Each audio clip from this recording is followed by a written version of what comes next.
Good afternoon, everyone.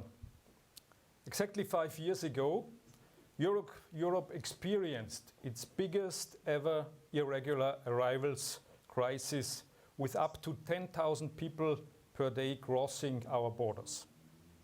Now the European Commission is asking member states to agree an entirely new European migration and asylum system, applying the lessons of that crisis. This week, EU governments are meeting to discuss the Commission's plans, the so-called new Pact on Migration and Asylum. The Pact is hugely relevant for ICMPD's membership, which comprises EU and Southeastern European states, Switzerland and Turkey. And today's discussion is open to everyone because, of course, the public is also very curious. We need a fresh start on migration in Europe to put the bad feeling on this issue behind us, internally, and also between Europe and its neighbors, North Africa, the Western Balkans, and Turkey. They are all vital to migration management. To discuss exactly how to do this, I am honored to be joined in Vienna by Austria's Minister for European Affairs, Karoline Edstadler, and of course from Brussels by Margaritis Schinas, European Commission Vice President. Vice President Schinas, may I ask you first, we are very much delighted that you are able to make a stopover at ICMPD, when I know you are very busy consulting also with governments on these issues of the Pact. The Vice President, as everybody knows, comes from Greece, and he is a very experienced politician. He was, before that, of course, working for more than 30 years at the highest levels in European affairs, shaping, making, and communicating European policy. Vice President, what is the reaction from government so far on your new proposals? Good afternoon from Brussels. I'm delighted for this opportunity to be with friends and friends also heavily involved in the development of migration policy. Both Dr. Spindelegger and Minister Edtstadler have for years been investing on this issue. And I'm delighted to be in such a good company. I also want to thank Dr. Spindelegger for his op-ed on the Pact, because he wrote that our proposal is probably the most holistic attempt the Commission ever made to address this problem. And first of all, Michael, I thank you for this. And second, you are absolutely right. I think indeed this was a holistic approach. And this is something also that was a result of the largest process of consultation ever undertaken at the EU level on migration. We have consulted extensively. We traveled to all capitals. We spent weeks with all political groups in the European Parliament before presenting this proposal, which is a proposal that we have the ambition to use as turning a new leaf on migration. The starting point is, of course, as you probably hinted yourself, that we have now learned the lessons of the past. In the past, we presented a proposal from the heart, or probably too perfect, too ideal, too European. But clearly on migration policy, I think it's a heavy doses of realism is called for. We need a solid basis and we need a landing zone. And we need a landing zone because the experience of 2016 provided very clear, tangible lesson that unless there is a landing zone on migration policy, one should never bring down the landing gear. So we are bringing the landing gear with the Pact because we now feel that there is such a landing zone. And I am very encouraged, we are very encouraged in the Commission, President von der Leyen, myself and Commissioner Johansson, we are encouraged from the first set of reactions that clearly point out to governments and stakeholders understanding, realizing our starting point. And I would also like to welcome the original reaction from Minister Edtstadler, even though I know that she is not 100% on the same page with us, but I appreciate the approach, her initial approach to our proposal, and the constructive way that she offered her opinion. Now, each time we discuss about the Pact, binary questions and binary choices emerge. We had this in 2016. In a way, people attempt now to reproduce these binary choices, these dilemmas between solidarity and responsibility, between mandatory and voluntary. After so many years in European politics, one thing I learned is that in Europe, binary choices are not good choices. And I think that the way for Europe to advance, especially on difficult issues, is to avoid binary choices. It is not an issue that some will win and some will lose. This is not what Europe is about. We feel that this comprehensive approach to migration may have elements that can appeal to the specific realities as they develop across the geography of the European Union. And if you allow me, I very quickly scan these three families of issues that constitute this comprehensive approach, which is the external dimension, an issue that your center is heavily involved in and invested in, then borders, and then solidarity. I will quickly start with the external dimension. In the new pact, what we propose on the external dimension of migration policy is not simply turning a page. It's a change of paradigm. It's a fundamental new approach to the external dimension of migration policy that has to do with the building of very strong, meaningful cooperation agreements and strengthening schemes of cooperation with countries of origin and transit and our neighbors, because we need these reinforced frameworks of cooperation with third countries for two reasons. First, to create more opportunities for the people to have a better life in their countries instead of putting their lives in the hands of the smugglers in the Mediterranean or in the Aegean. And secondly, because through these agreements, these third countries can also organize better their border management systems, their capacity to welcome returns, but also build win-win situations for their citizens, not only through investment, but also through trade agreements, trade preferences, visa, scholarships.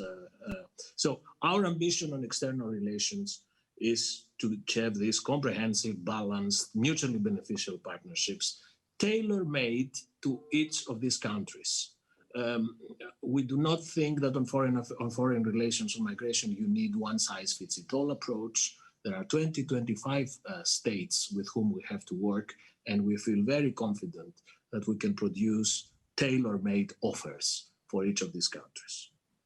The second, of course, dimension is the borders.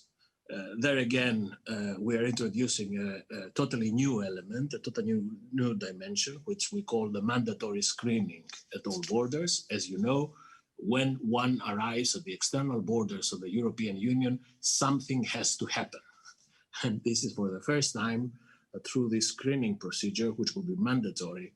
Everybody will be identified, will go through a health check, we will establish his country of origins and the likelihood of him or her obtaining asylum protection. And we think that this is an important element in the process of border procedures that then will channel people and these flows to the subsequent steps of the new system. And the second, of course, element of border procedures is the reinforcement of our collective capacity to police and protect our external borders. This is something that we didn't have back in 2016. Now we feel more confident that we have more means, we have a better Frontex, we'll have a standing corps, we'll have a Frontex with their own equipment. And we also have the very successful experience early March at the Greek-Turkish border in Evros, where we managed very quickly to mobilize not only Frontex support, but also bilateral support from our member states, amongst which Austria's was particularly appreciated, if I may say so. And finally, the third floor, the third dimension, and undoubtedly the most delicate one and most sensitive one, is this system of solidarity. No pact will be meaningful unless it provides effective solidarity in practice for those member states that by their geography are the most confronted with the migratory challenge. We are confident that this time we have devised a system that can guarantee a permanent, effective solidarity that would match needs with means, that would rely on a typology of situations, a crisis situation, search and rescue situation, or a pressure or risk of pressure situation, according to which intensity of different elements will be put in place. But under all circumstances, the new system would provide effective solidarity and at the same time will respect all member states' autonomy to proceed with specific types of solidarity that they can provide for a given situation. This is again new, it's different. I'm sure that will be discussed extensively, and probably our discussion will be also focusing on that, but I think it's an important element for the overall balance of the system. So let me conclude by saying one thing, that this proposal should be seen as a connected whole. It's a circuit. It's not a puzzle of segmented regulatory solutions that we stitch together. It's designed as a whole, and we will defend this unicity of the package. I probably anticipate your first question, which says, how optimistic are we that this time it will work when 5 years ago it didn't? I will err on the side of optimism and say, yes, this time we can make it, because Europe cannot afford to fail twice on such a crucial topic. Many thanks for these opening remarks. Thank you so much, Vice President, especially for this overview and the three pillars: external dimension, the procedures, and solidarity. I think this is a very good introduction to the discussion.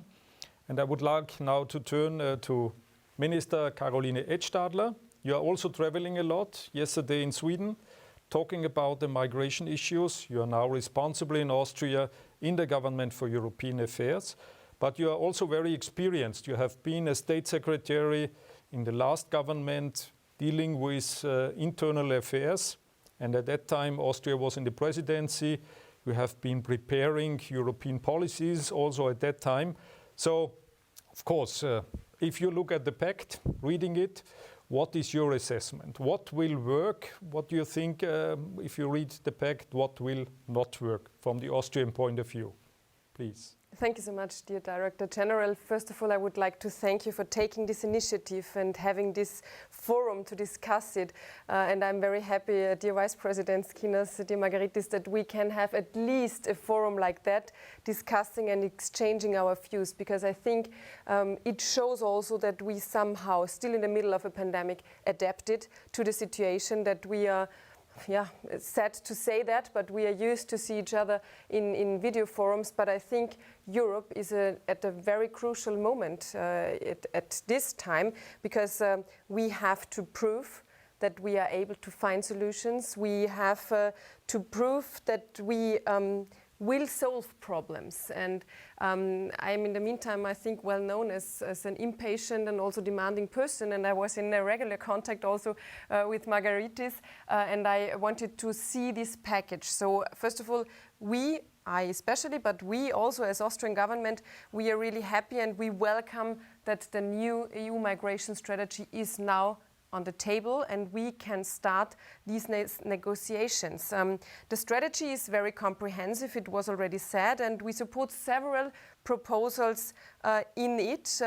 Needless to say that we will have the need to discuss in detail, to go into all the assessments, and it will start. You mentioned it already, dear Margaritis, we will start on the 8th of October, the Ministers of Interior, and there will be a lot to be discussed. But to go into the details and to answer your question, dear Michael, migration is a complex issue, that's no doubt about that, and we can only solve these problems and this issue together at the European level. It's necessary to find durable and sustainable solutions for a well-functioning EU migration strategy, and we need a common European approach in that. And I am really convinced about this factor since at least the Austrian presidency at the second half of 2018, where we also tried to find solutions, and at that time it was not possible. We had some things at the table and we could not find a way through it. So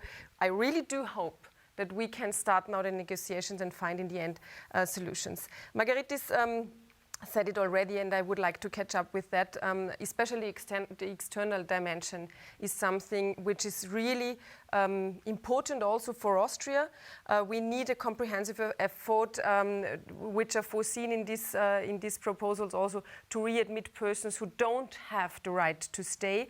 And we need also the weight of the European Commission to negotiate here these with other states, because I think we can't leave member states alone with these problems. We see the strengthening of the return policy is something very important in this package, and we are really happy to see also that the EU return coordinators should be there to help also the member states, to help people and the member states which are the first to be confronted with these problems, to have these readmission agreements and to operate correctly and good in this. We also consider the effective protection of our external borders as the cornerstone. And that is our opinion since the presidency. We were in the front runner sector that we said we have to protect our external borders, and that is also something which is in this package. We can only succeed if we strengthen the cooperation with third countries. That was also already mentioned by Margaritis, and we need a comprehensive strategy regarding third countries which covers new and wide-ranging agreements, including border management, and also return and partnership regarding search and rescue operations. Because we always said, and you know that also our Chancellor said, search and rescue can't be the ticket to Europe. If that is the case, we will have another pull factor, and for that the package is going in the right direction from that point of view. It's also needless to say that we want to discuss in detail what it means, the return sponsorship agreement, because it's really something new. It sounds interesting. I already mentioned. I think we have to go into detail. What does it mean? Especially what does it mean for people who do not have a right to stay in Europe? And we as Europe cannot blackmail us, and it's not able for people that they can stay here. Frontex will play an important role in this package, and that's also something we support. And I think it is also in the meantime really clear for everyone that a mandatory relocation of asylum seekers has already been proven that it failed. We need a concept where every member state of the European Union has at least to do something. But when it comes to solidarity, we always wanted to have something like a flexible solidarity. What does it mean? It means that we and the Commission and this whole system should take into account what member states already did. And if I'm talking about, as Austrian Minister of Austria, then I have to mention that we took a lot of asylum seekers since 2015. We were on the top 2 as after Sweden with the most asylum seekers. We had about 120 people which we gave protection. That means also a lot of challenges for the integration. We see it still today. We have a lot of children also not having German as mother tongue. That's a challenge also for the school systems. Ask our minister who is responsible for integration. That is really a big challenge, and we want to see these facts also taken into account when we are talking about solidarity. What does it mean? To make a long story short, it means that we, as Austria, don't see that we have to take further asylum seekers. We have a lot of challenges facing at the moment, and we want to have a system where every state has to show solidarity, but solidarity is not cannot only be seen as taking asylum seekers. We and to stay positive, because I really do think that the Commission and Margaritis did a lot to put something on the table, which is a good starting point for negotiations. We see these quick proceedings of checks at the border as something really positive. And to be honest, I want to mention that also I was working at the European Court of Human Rights for nearly 2 years, and if there is no right of asylum, and it is not there, then people can't stay. So I think that's one of the most important things also in this package. You have to have a quick proofment and to prove quickly if there is the right, and if not, after security check, after health checks. These countries on the forefront need also the support of the other member states, and that's what we mean also with flexible solidarity. So, yeah, ministers will start the negotiations on the 8th of October. I think there is a lot in it which is really positive, seen also from the Austrian side of view. But to make it very concrete, the return sponsorship is something we want to discuss in detail, what is meant by that, and how can we really assure that not people are staying in Europe who do not have a right of asylum. Thank you so much, Minister. I think after the first round of warming up, we really can see at the moment that there is a real sense where is consensus, where are different point of views. So let's start maybe to go more to the details. And I would like to start asking about this external dimension. There I've seen it's quite a consensus about this, that it is needed to have external dimension more in the focus. So, Mr. Vice President, I hope you can hear us. Concretely, what do you see? How could the Pact help to increase the cooperation with third countries, with countries in the neighborhood of European Union, especially also with Turkey? I think this is one of the most important partners we have.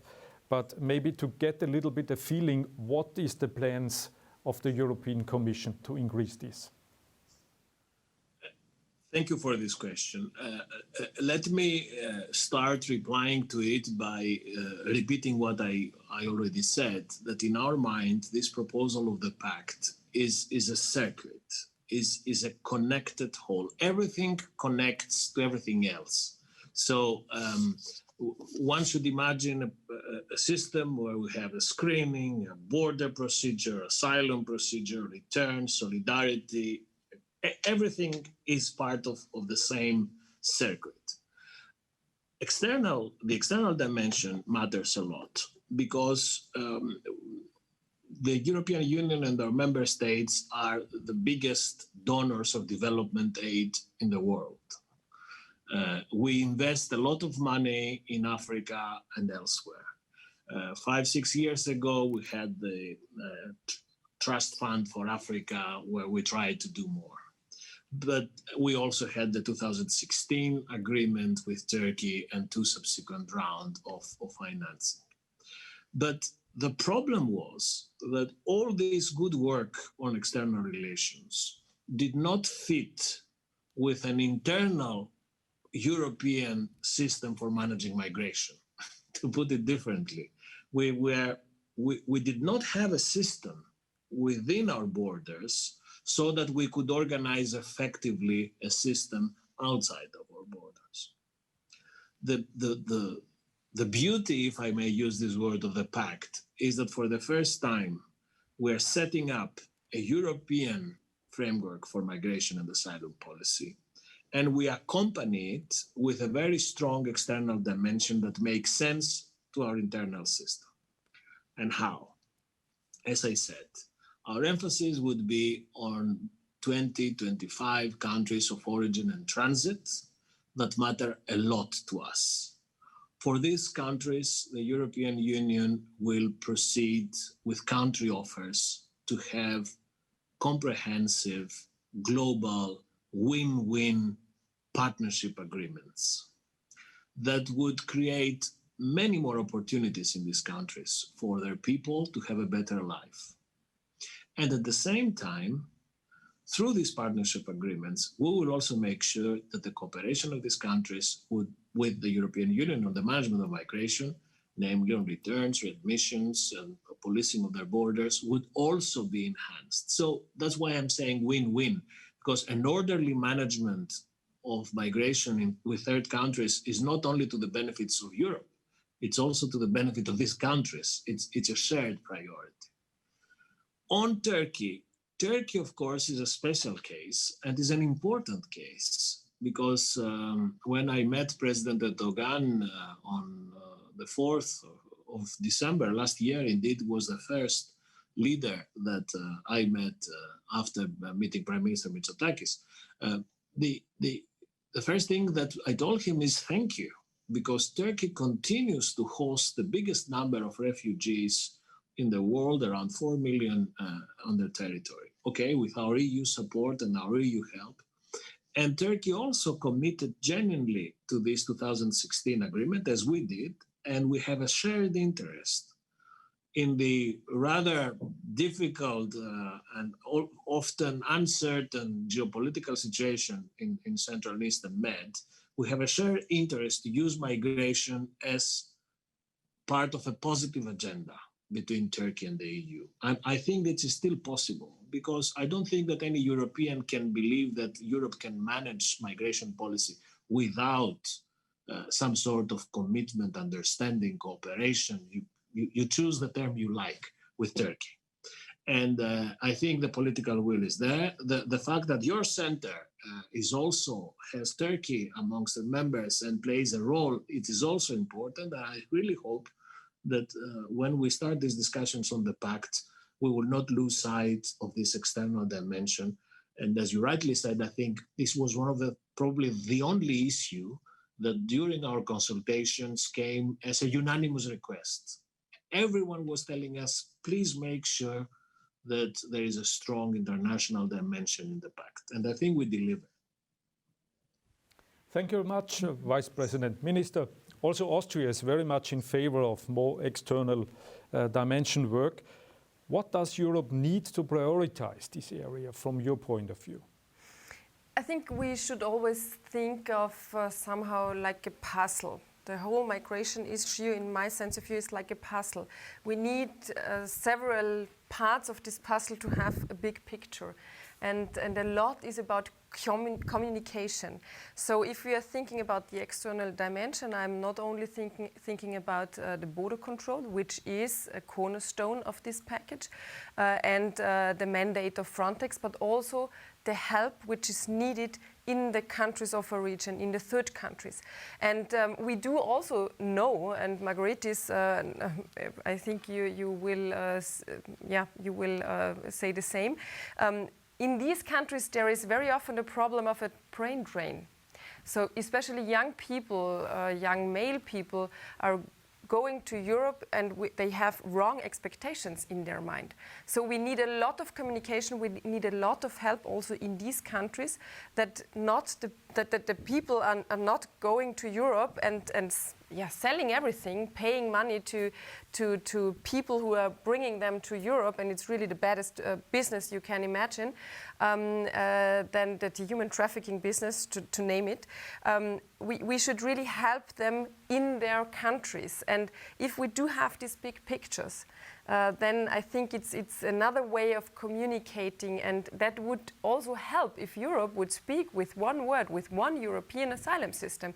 And that's why I'm so keen, and we really want to push these things, these negotiations, and also to overcome the problems we will see or other countries will see in this package, because it's needed to have an answer. And I'm convinced if we can achieve that, the problems will shift. They will not go away, but they will shift, and we can better handle that.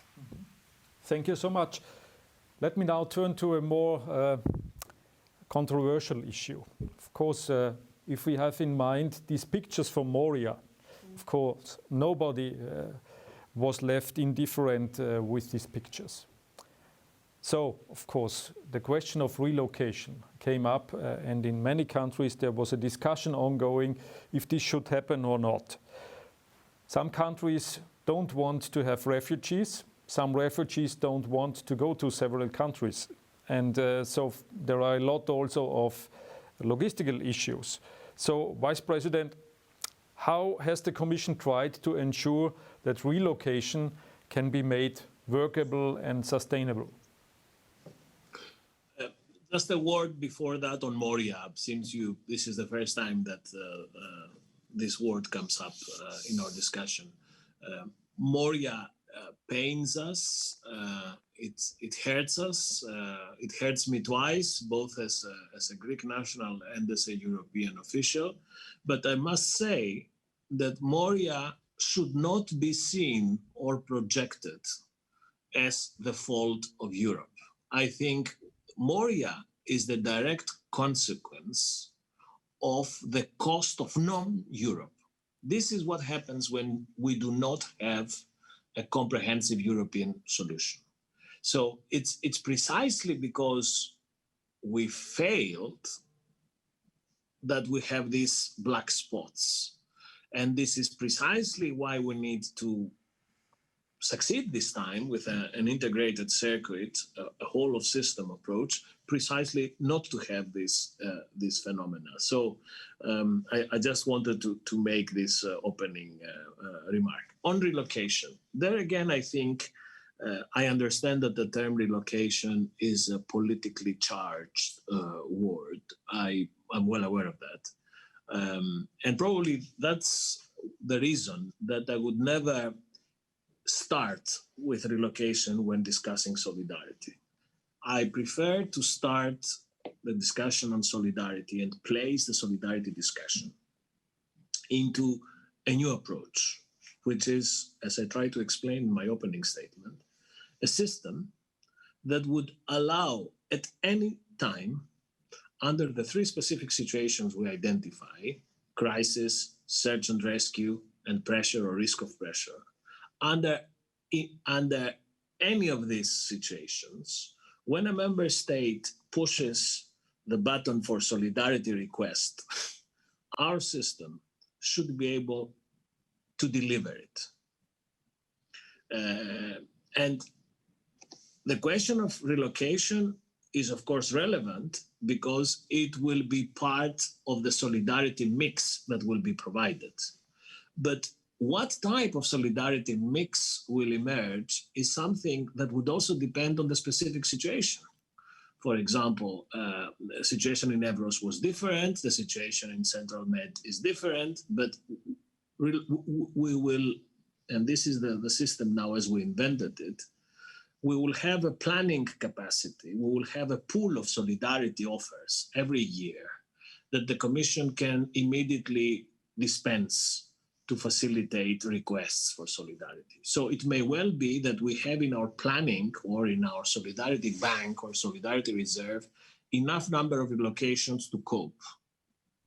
If we don't, then we will have a second round where through some sort of a solidarity forum, we will make sure that we find what we need that we don't have.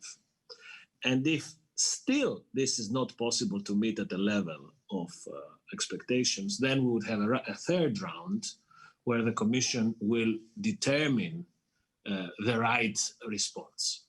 So, as you see, the system is totally different.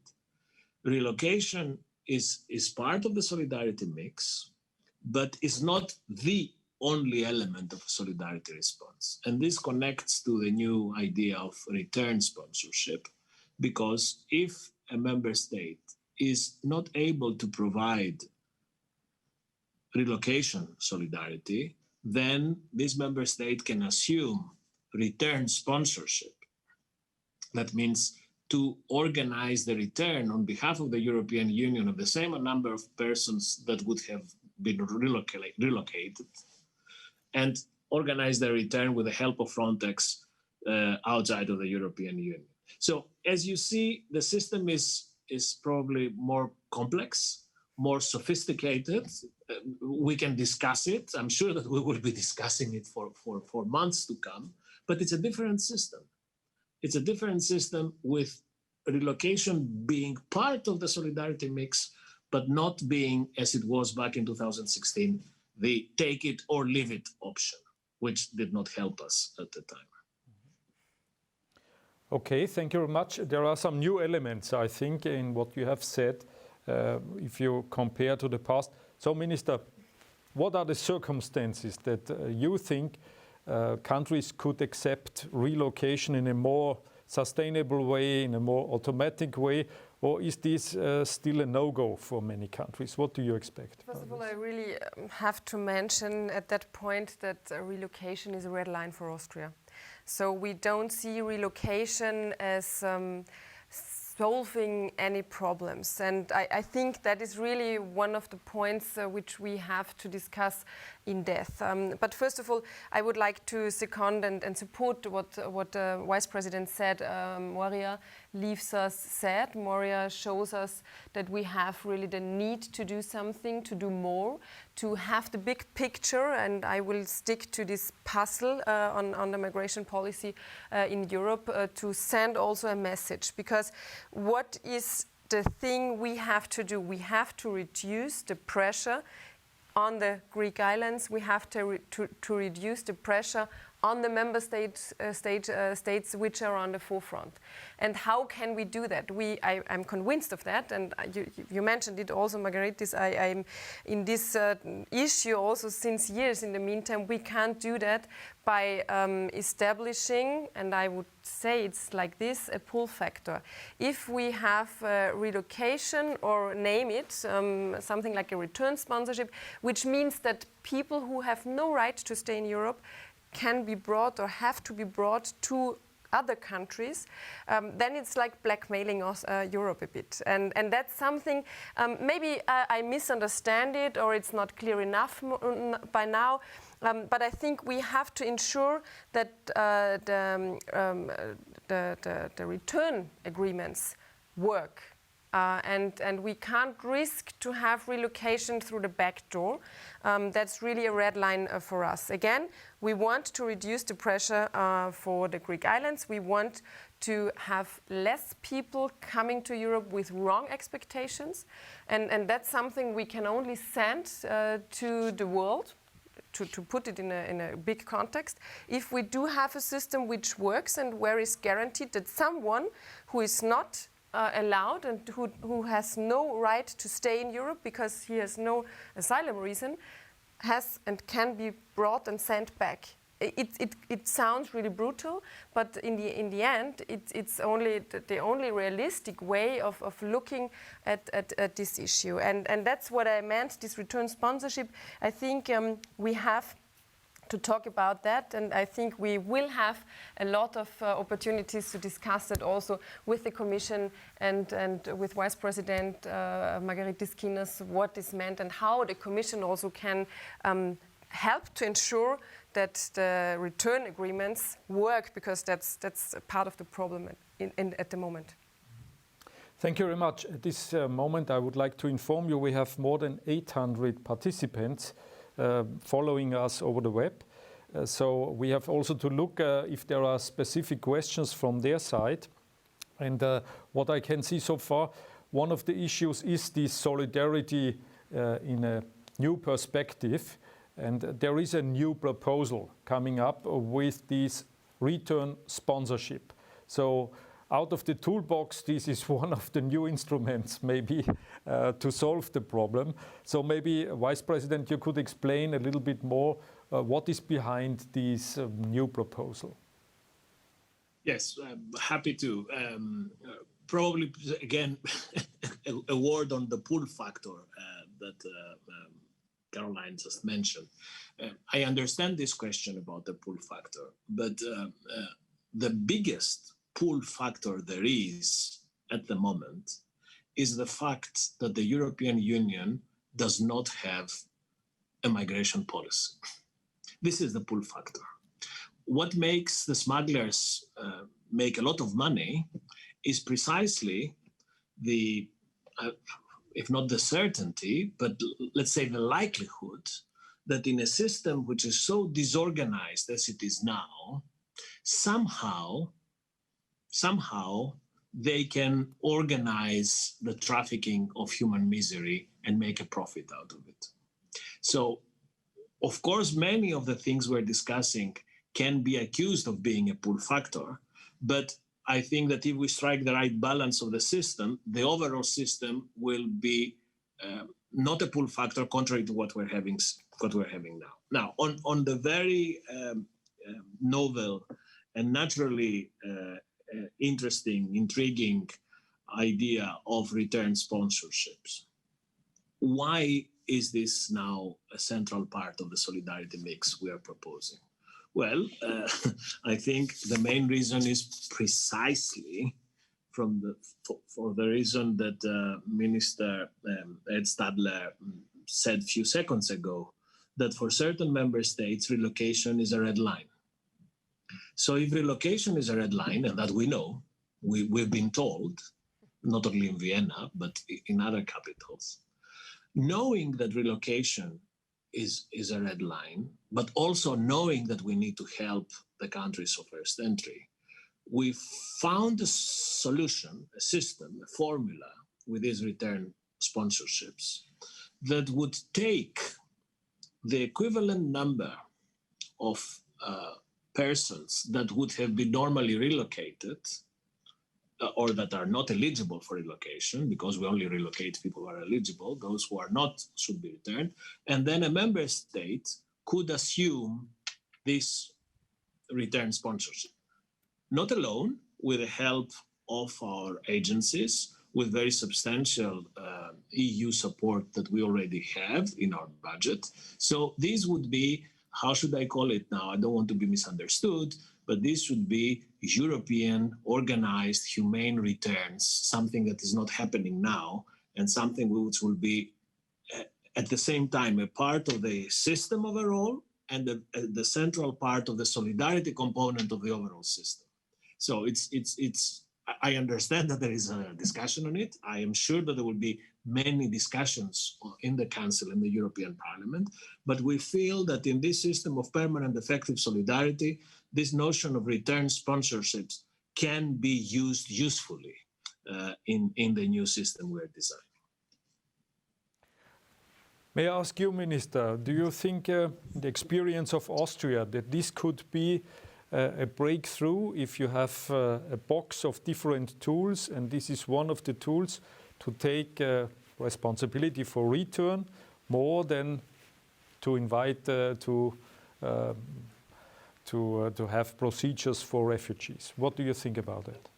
I can second what Margaritis Schinas, the Vice President, said. Having no common European asylum system is a problem as such, and that's why we are standing here, and that's why I was always, and I'm in the meantime also touring through Europe and advocating for a common European asylum system to avoid that people are coming to Europe with wrong expectations. I would mention something else which is in the toolbox, and that means a quick screening. A health screening, a security screening, and a screening if someone has a right of asylum in Europe. That also means that if we can do that quickly, send people back who are not allowed to stay here, who do not have an asylum reason, that this message will be brought in the countries of origin also. And I think, yeah, of course, we need different tools to handle that. And if we can fulfill it, and it really is the moment where we as Europeans have to show that we are able to solve problems. If we can achieve a common European asylum system, I think it will send a message, and less people will try to get to Europe because they already know that they will be screened, that it will be checked quickly, that all the member states will help also the countries at the forefront with people working at Frontex, doing the proceedings quickly, that the European Commission, and that's something very strong, you sent now as a message, Margaritis, that the Commission with the agency will support also the member states to bring people back who have no right to stay here. And that's really something, it's always the question, what was before, the hen or the egg?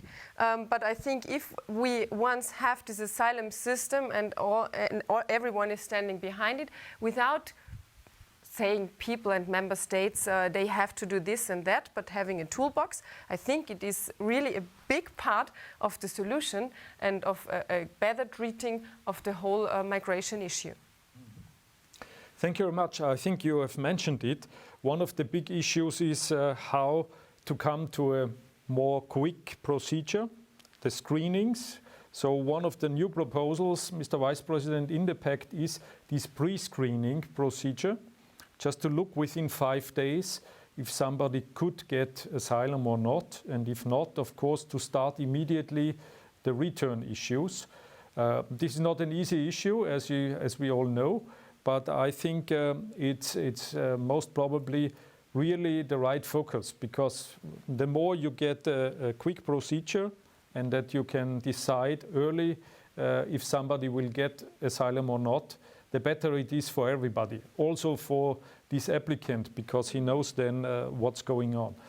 Maybe you can explain a little bit about the ideas behind this pre-screening. Please, Mr. Vice President.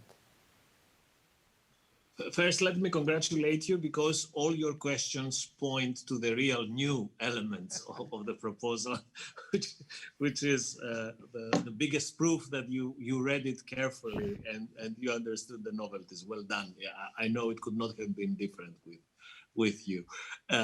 Indeed, this screening proposal, this screening stage of the proposal, I think it's important. It's new for the reasons that you just mentioned. I said at the beginning that each time that someone arrives at the external borders of the European Union, being a Greek island or being an airport, something has to happen. We should be in a position to establish very quickly not only a health check, but also a security check, have him through Eurodac, establish his profile in terms of asylum, and then depending on this very quick procedure, then we will move according to the typology of each person into the next stage, which will be a border procedure. But from this border procedure, we will of course exclude countries, minors, and certain types of profiles that we know that have a low recognition rate. So it's again the first stage, the entry point of a connected whole, of a circuit. It allows us to honor something very noble that we stand for as Europeans, that those who flee dictatorships, war, and request asylum protection from Europe should have the certainty that they will, in Europe will always be an asylum destination. This is what defines us. This is part of our European way of life. This is what makes Europe big, important, and relevant in today's world. But at the same time, as the minister said, for the reasons, for very obvious reasons of efficiency and organization, those who have no legal right to be with us would simply to go back. And the screening procedure is the first and a key element in this process, combined with all the subsequent steps that we discussed earlier. And of course, one should also not forget that now we are operating, we are discussing these issues in a situation where the level of migratory flows is significantly low. It's significantly decreased, which gives us also a window of opportunity to discuss and construct this new structure without the pressure that we had back in 2016. This is a relevant factor as well. So we have a window of opportunity, and let's hope that we will make good use of it. Thank you so much. Minister, with the experience of Austria, had in the past, you mentioned it, so many asylum seekers on the border side, 2015 and 2016. Is this doable, a pre-screening in 5 days? What do you think about this? I think that's really what we need. We need a pre-screening before people are taken to the middle of Europe, before people are trying to get through to the countries of their wishes. And very often it is like that. I would like to be very open here. We do also have the phenomenon of secondary migration. That's also, and I would like to catch up again with this word and to explain it, why relocation failed and why not only Vienna and Austria sent obviously the message that we have relocation and mandatory relocation as a red line, because people very often have a certain destination, country of destination. They wanted to get to Austria, to Sweden, to Germany. They didn't want to go to other countries. And I don't want to name someone or some countries, but we know that and we see it in the numbers. And that's why we really need, it's out of question that we need a quick screening.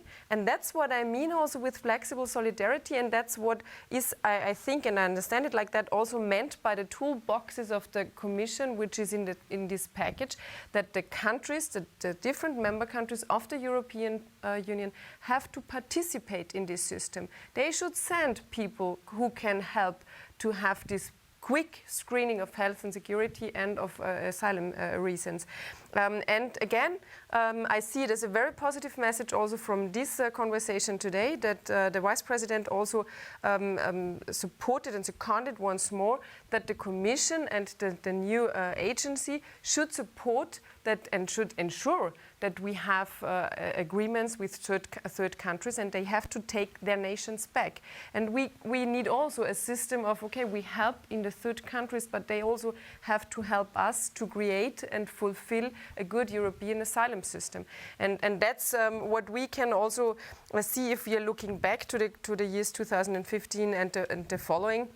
And I think what we all wish is to have a strong Europe, to have a good solution, to have a good way of dealing with migration. We can handle it, but I think it's a phenomenon which won't vanish. It is there, and the only thing we can do is to send a message, but keeping the spirit of Europe. And that's what I really wanted to second also. We do have a European way of life. We want to ensure to have this European way of life. We want to live in security and in freedom and in peace. And that's also something we do have as a need and as a responsibility for our children and the grandchildren to have a strong Europe. Mm-hmm. Thank you very much. So time is running out, but I think there is some minutes left talking about one issue. These are the legal pathways to Europe. I think also this is most important for the future. If you have a look today, this is not a perfect system we have in place. So talent partnerships for the future, this could be an instrument. As I've understood, there are some plans from the Commission side, not being so much in the Pact now, but they would like, you would like to come up with some proposals later on. Please, Mr. Vice President. Yes, indeed. We are organizing the House but the House should also allow for a system for legal migration and legal pathways. It is not a secret that as a continent we face, and we will continue to face, very strong demographic challenges. It is not a secret that we also face a significant skills shortage in key areas of our economies. So I think that the issue of legal migration and talent partnerships is not something that should be projected in dramatic tones. It's something that should be organized in a way which is orderly, effective, European, that responds to real needs. And you rightly point out that we thought that the subject is so important that merits to be dealt with separately from the Pact. We are now, together with Commissioner Johansson, we are preparing and finalizing proposals on talents partnerships, building on successful schemes that we have already developed during the last years, but rather on a pilot project scale. Now is the moment to move to a more comprehensive, and that would come later this year. And let me also tell you a final thought on that.